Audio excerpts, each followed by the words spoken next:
अस्सलाम वालेकुम। अॼु जे नवीं व्लॉग में आउं तव्हांखे ॾेखारण वारो आहियां मस्जिद अली बिन अबी तालिब, जेका मौला अली जे नाले सां मनसूख़ आहे।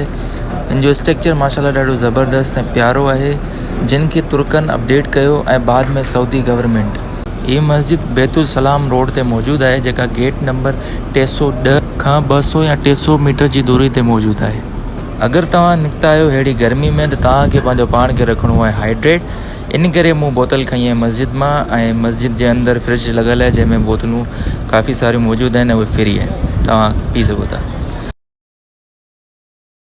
हीअ आहे अंदरियूं मस्जिद जो मंज़र, जंहिंमें अल्हम्दुलिल्लाह मूं 2 रकातूं नफ़िल अदा कयूं ऐं हाणे ॿाहिरि जी तरफ़ जेको आहे उहा रवानो थियां थो। इन मस्जिद खे मौला अली जे नाले सां इन करे मनसूख़ कयो वियो आहे बिकॉज़ हज़रत अली जेको आहे हिते ईद उल अज़हा जी निमाज़ पढ़ाई हुई। हीअ आहे मस्जिद जे ॿाहिरां जो व्यू। वधीक वीडियोस लाइ मूंखे फॉलो कंदा, लाइक कंदा ऐं कमेंट कंदा।